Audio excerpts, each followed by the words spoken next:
Premier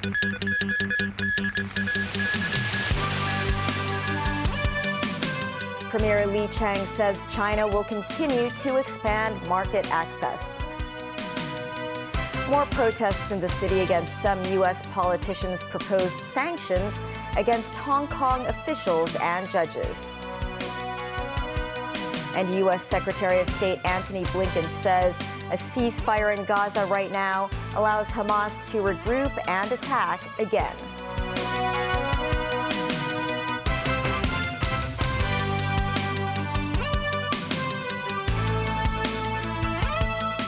Hello and welcome to TVB News. Premier Li Qiang said on Sunday that China will continue to expand market access and remove barriers to foreign investment. Li's statement was made at the opening ceremony of the 6th China International Import Expo in Shanghai. Mimosa Ngai reports. The 6th-day annual China International Import Expo, or CIIE, an event focused on the import of foreign goods, was launched in Shanghai today. The ceremony was kicked off by a letter from President Xi Jinping, delivered by Vice Premier He Lifeng. In his letter, Xi said the recovery of the world economy lacks momentum and needs the cooperation and solidarity of all countries. Xi added China will always provide important opportunities for global development. Premier Li Qiang then delivered his keynote speech, stressing China is willing to collaborate with other countries and promote a higher level of openness. China sincerely hopes to work with all countries to move forward together for mutual success on the vast open platform. To move forward together, we need to keep abreast with the prevailing trend of economic globalization and transcend the differences in civilization, culture, social system, and level of development with more open-minded mindset and actions.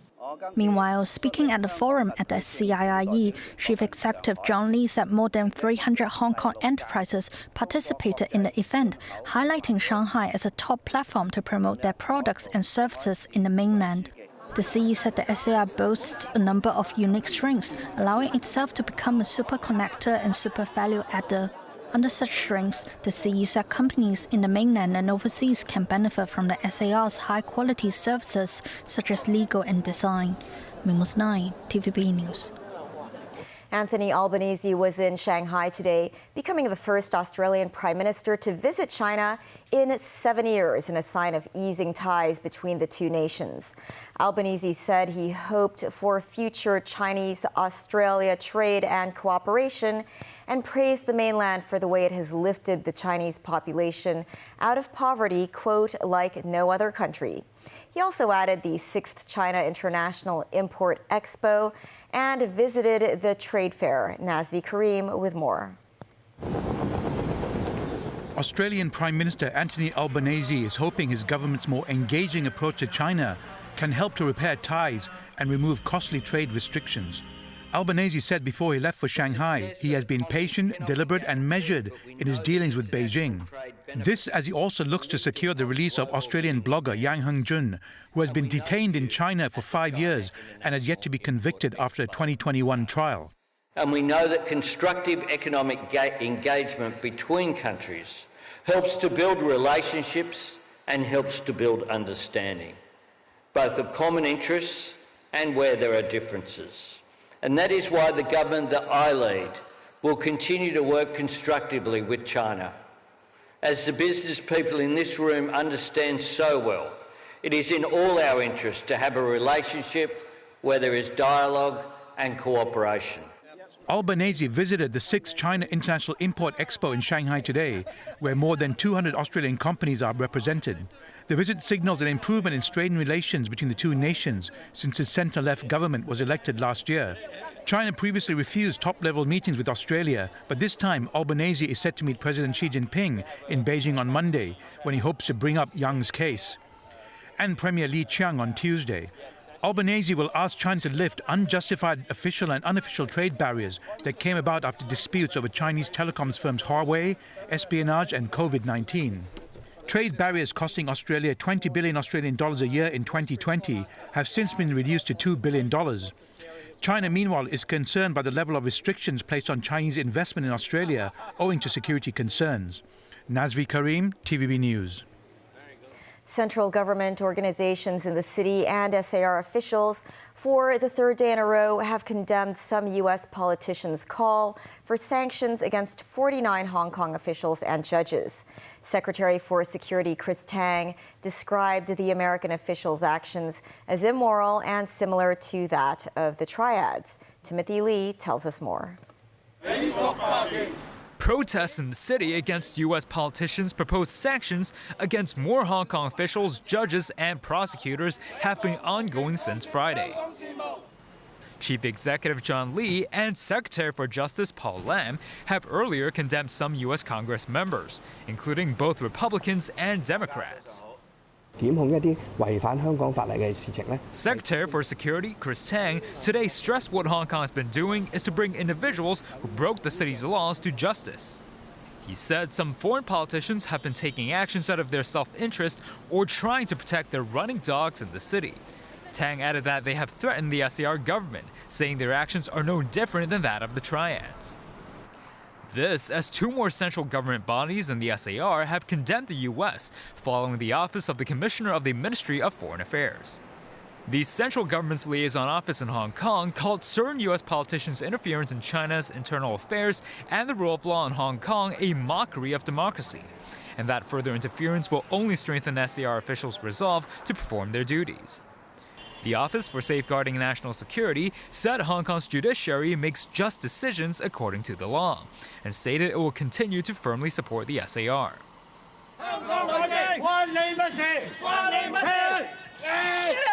Meanwhile, a number of organizations, including Defend Hong Kong Campaign and the Hong Kong Federation of Fujian Associations, protested and ripped American flags in front of the U.S. Consulate General in Central. Some lawmakers, such as Chan Young, a National People's Congress deputy, were also there to join the protest. Chan criticized certain members of the U.S. Congress, saying they are hypocritical for emphasizing the objectivity of the law while trampling on the city's judicial system. Other lawmakers who made appearances at the events include Holden Chow, Nixie Lam, and Dominic Lee. A number of pro-establishment parties plan to hold another protest in front of the consulate on Monday. Timothy Lee, TVB News. Secretary for Security Chris Tang said today that authorities must focus on espionage activities in national security legislation under Article 23 of the Basic Law. Tang's comment came after the chief executive stated in his recent policy address that Article 23 legislation work will be completed next year. Speaking on a radio program today, the security chief said the public should be aware of espionage activities going on in the city after the 2019 social protests. Tang added the public should not worry about the legislation making an impact on their daily lives. Overseas, Israeli warplanes struck refugee camps in central Gaza, leaving dozens dead and many more injured, according to Palestinian officials. Israel has vowed to continue its month-long offensive in response to Hamas's attack on Israeli soil on October 7th that reportedly killed 1,400 people. Despite global protests calling for an end to the bombing campaign on Gaza, the United States says any ceasefire would allow Hamas to regroup and attack again. Nazvi Karim has more.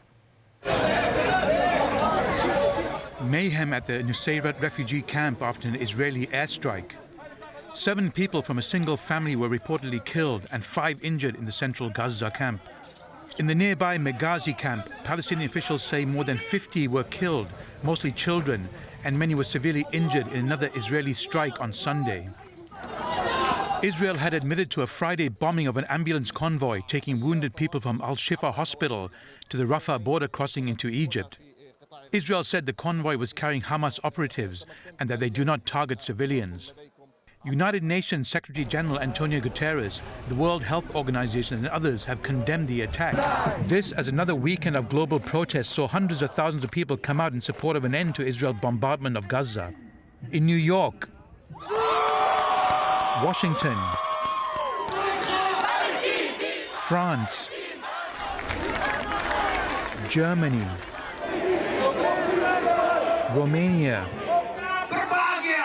Indonesia, Latin America and other places, crowds demanding an end to the war. Since October 7th, Gaza has been subject to a siege in which a fraction of the aid needed is allowed in, with 2.3 million people struggling for food, water, medical supplies, and are in constant fear of airstrikes. Nazvi Karim, TVB News.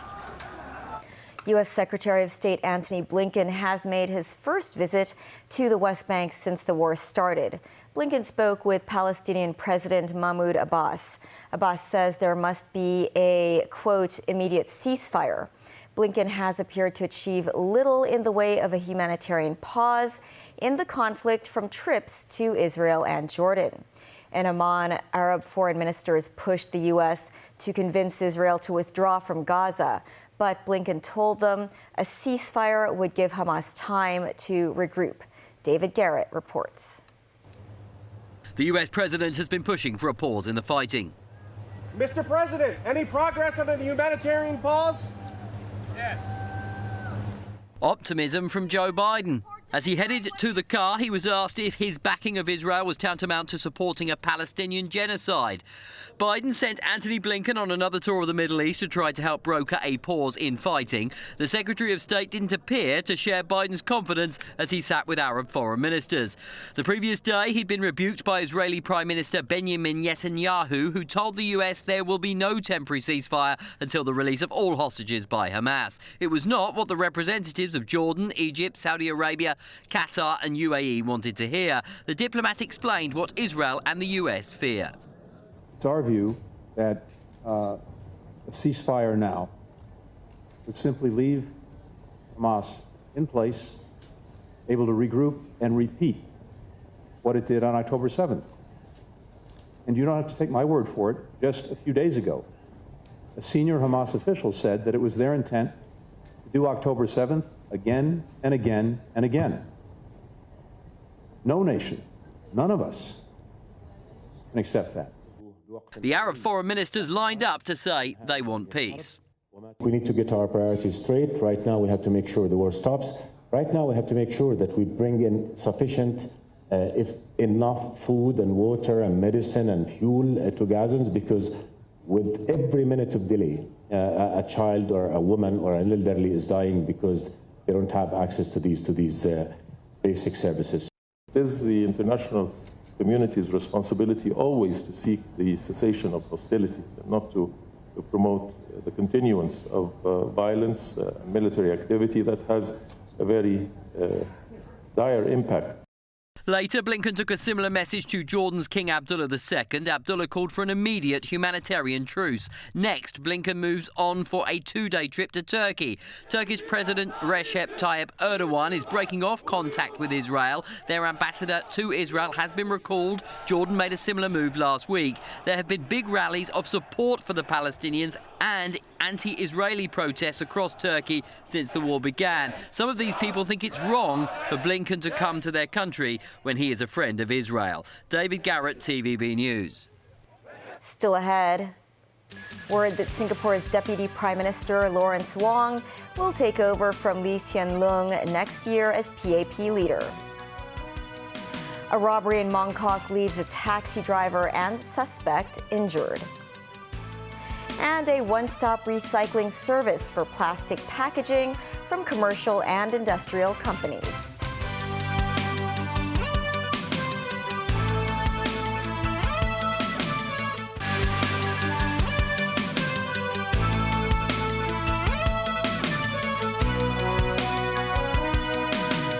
Welcome back to TVB News. Singapore Prime Minister Lee Hsien Loong said today that Deputy Prime Minister Lawrence Wong will take over from him next year as People's Action Party or PAP leader. Lee, the son of Singapore founding father Lee Kuan Yew, said the handover will take place after the PAP's 70th anniversary in November next year and 1 year before elections. With the PAP widely expected to continue dominating elections, Wong is likely to become Singapore's next prime minister. He would be the fourth premier to lead the Asian financial hub since its independence in 1965. Wang is also the Secretary General of the PAP, which has ruled the island nation since 1965. Li announced last year that Finance Minister Wang 50 would be his successor and promoted him to be his deputy. Wang was catapulted into the political spotlight as co-head of the government's COVID-19 task force at the height of the pandemic, where he has mostly won praise for his handling of the virus. We are also taking Secretary for Development Bernadette Lin said the government would streamline the prosecution procedure for unauthorized building works in Hong Kong and tighten the relevant enforcement actions. She also explained her bureau's position on the recent unsuccessful sale of government land by public tender. Jackie Lin reports. In the wake of the exposure of widespread illegal structures at Reho Peninsula in September following heavy rainstorms, the government is planning to extend the declaration system of minor illegal structures at village houses in the new territories to urban areas. The idea is that homeowners won't be prosecuted if they conduct professional inspections of minor unauthorized building works every 5 years. Speaking to TVB News, Secretary for Development Bernadette Lin said this will help prioritize the handling of a backlog of cases numbering tens of thousands. Those minor cases won't be left unattended to. We will have to make sure that the relevant owners and the professionals helping them will do a proper reporting after assuring us of the safety. So definitely the direction is to tighten and not to make things more lenient. Minor illegal structures include laundry racks, air conditioners, and some small enclosed balconies, but the mechanism should be more stringent than that for the village houses, Lin said. The government will also review laws that restrict the entry of the building's department officers into houses suspected of having illegal structures. Lin also commented on the recent failed tendering on government lands. Any concern that it would impact the residential plot supply in the future? We are not too concerned because right now the economy is not in a very upbeat situation. From our previous experiences, when we roll out the site again in a few months' time, we are often successful with the tenders. That's when the developers' valuers and government's valuers met in their assessments of the land price. The tender process is like a tango. It takes two to tango because when we tango, when we dance, sooner or later you will meet, you will do a better dance. While some scholars suggested disclosing more details about the government's reserve price or its range to facilitate the tendering process, that's a resounding no-go from Lin. Not even a range. Reserve is a reserve. It's something for the government to protect our baseline, to protect our revenue. On concerns over the possible development on wetlands for the northern metropolis. We do not go after numbers or land areas. We have to achieve X hectares of land for conservation. This is not something we are going for. We are after quality conservation. Jackie Lin, TVB News. In other news, a taxi driver was robbed of $4,500 by two men posing as passengers and armed with scissors in the early hours of today. While the robbers were fleeing the scene, the cabbie tried to stop them, accidentally ramming his vehicle into the gate of a store. One of the suspects was struck by the taxi. The 29-year-old taxi driver suffered injuries to the face, neck, and arm during the robbery. He was seen assisting police with the investigation at the scene. The incident happened at 4 a.m. on Fa Yun Street in Mongkok. The driver was attacked with scissors by two men he picked up earlier in Central. The robbers took away $4,500 before fleeing on Argyle Street. The injured driver gave chase. He was believed to have lost control of his vehicle, which rammed into the gate of a shop and hit one of the suspects while the other escaped. The injured suspect was arrested and taken to hospital. Authorities are still searching for the other suspect, aged between 30 and 40. With the support of the government's recycling fund, environmental group Greeners Alliance rolled out one-stop recycling services for plastic packaging from commercial and industrial companies. The group estimates more than 430 tons of commercial and industrial plastic packaging end up in the landfill every day.